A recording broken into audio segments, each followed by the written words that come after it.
My name is Charlie, and on this channel I make videos about building wealth and achieving financial freedom so that you can free up your time to focus on the things that you truly care about. This is the 7th episode of my Road to Financial Freedom series, and this is where I document the growth of a small portfolio, which I'm trying to grow as quickly as possible using the strategies that I talk about on this channel, like covered call writing and leaps option buying. So I started this account about 6 months ago with a $5,000 deposit, and in addition to that, I'm also depositing $200 every single week. So the goal is to simulate the portfolio of someone working to achieve financial freedom starting from scratch, and to see how quickly it can actually be done. So with all that said, let's take a look at how the portfolio is doing so far. And we can see on my spreadsheet here that as of the end of the day on Thursday, June 3rd, 2021, the balance is sitting at $9,808. And that's based on a total deposited amount of $10,050. So I'm actually down about $242 right now, which is about 2%. So for all intents and purposes, it's essentially flat. So later on in the episode, I'll talk about why the portfolio has been performing like this, and I'll talk about sort of my outlook on it as a whole right now. But before we do that, we'll take a look at the premiums that I brought in last month, because as you likely know, my primary strategy in this portfolio is covered call writing, so my main priority is maximizing the premiums that I bring in. So I've been continuing to sell covered calls on ChargePoint and Zynga, and poor man's covered calls on Apple. And in May 2021, I brought in a total of $271 worth of premium, which is just about a 3% return as a percentage of the portfolio. So I'm definitely very happy with that, and seeing that I still like all of the stocks that I'm trading, I think the covered call portion of my portfolio is in a really good position right now. Now, as I've mentioned, I'm currently selling covered calls on ChargePoint and Zynga, and I'm selling poor man's covered calls on Apple. So seeing that Apple pulled back a bit a few months ago and it's taken a while to recover, I still plan to just keep selling calls around the same 140 strike price that I've been selling them at. And then once the stock does recover, I'll just evaluate whether or not I want to buy back into it or switch over to a different stock at that point. Then regarding ChargePoint and Zynga, I do have one Zynga call that's expiring tomorrow at the $11 strike price. And as of right now, it doesn't look like I'm going to get called out on that, but if anything crazy does happen and I do get called out, I'll probably just buy back into Zynga and continue selling covered calls against it. Otherwise, I'll just sell a new call next week against my existing shares. Now with ChargePoint, I also have a call expiring next Friday on June 11th at the $25.50 strike price. And as of right now, that call is in the money, so if nothing changes with the stock price, I will get called out on those shares. And if that does happen, I don't currently plan to buy back into those 100 shares, because at that point, I'll still have 120 shares of ChargePoint, and I'll still have my 35 strike call against those shares, which expires in July. So given that I don't plan to buy those 100 shares back, I do have to look for a new stock to start selling covered calls on. And as of right now, I have a couple ideas, but definitely let me know in the comments below if you have any more that you want me to take a look at. So I'm currently looking at 3 stocks, those being Corsair, SunPower, and Vail.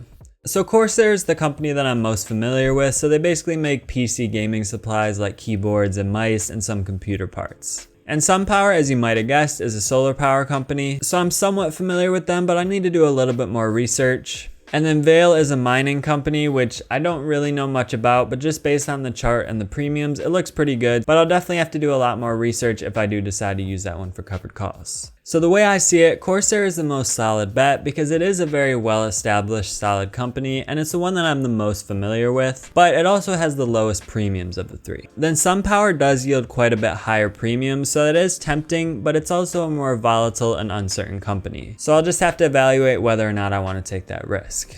And then as I mentioned, I don't really know much about Vail as of right now, so I'll have to do some more research, but the premiums are pretty much on par with SunPower as well. So of course, I'll provide an update on what I decide in the next episode of this series, but for those of you that don't know, I also post weekly updates on this portfolio on my Instagram account, so you can go ahead and follow me over there if you want to find out even sooner. And if you want to know even sooner, you can join my Patreon, where you'll get access to my spreadsheet template that I use for these videos. And if you join the middle tier, you'll also get access to this exact spreadsheet for this portfolio, which I update pretty much daily, so you can see all of my holdings in real time. And whenever I make a big move on this portfolio, like buying into a new stock that I haven't traded before, I'll also make a post on Patreon so you can see right away whenever I make those types of trades. And if you join the highest tier, you can even get access to my personal portfolio spreadsheet that I use for income income, where you can again see all of my holdings in real time. So anyways, let's get back to the update. So next we'll talk about my options holdings, which as you probably know are all Leaps options. And currently I just have 2 holdings, which are both AMD Leaps. So obviously both of these Leaps are down pretty significantly from where I bought them. But as I always say, that's why I buy Leaps options, because you just never know how long it's going to take a stock to recover if it does happen to pull back. And AMD has certainly taken longer to come back than I expected, because its last 2 earnings reports have been really solid. And the company even recently announced a buyback. So it looks to be in a very good position. So I've said this in the last couple of episodes, but I'm still very confident in AMD stock, and I think it's only a matter of time before it starts to recover pretty significantly.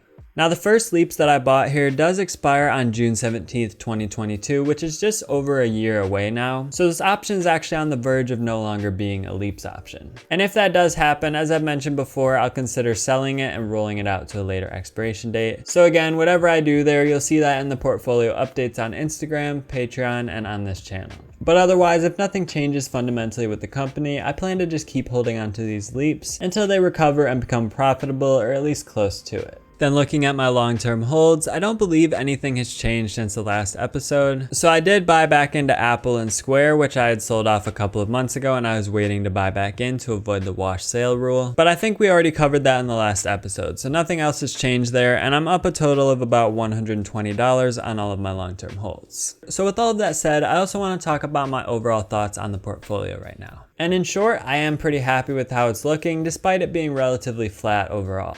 And the reason for that is despite some of my stocks fluctuating up and down in value, I've still been able to bring in very solid premiums from month to month, and none of the companies have changed fundamentally to the point where I'm no longer happy with holding the stock. Because as a covered call writer, really the only situation that you want to avoid is getting stuck holding a stock that you don't actually want to be holding. Otherwise, if you're only buying stocks that you actually like for the long term and you don't mind owning, and you're only selling calls at or above your cost basis, you really can't lose with this strategy. And that's exactly what I like to do. So in this portfolio, I've only been selling calls at or above my cost basis, and usually significantly above my cost basis. And as we can see from my projected income tab over here, I brought in anywhere from about 2 to almost 11% in premiums alone as a percentage of my portfolio every single month. So the total premium I've collected is over $2,500. So really the only reason that this portfolio is down is because some of the stocks that I'm holding have temporarily dipped. But again, I'm still very confident in the stocks and nothing has changed fundamentally with them. So that's why I say it's still a great position to be in. So that's why the number one most important thing to consider when you're selling covered calls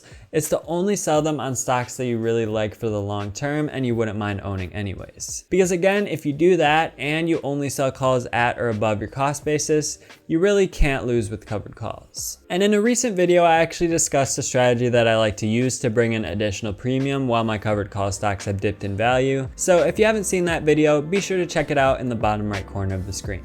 Thanks a lot for watching, and I'll see you in the next video.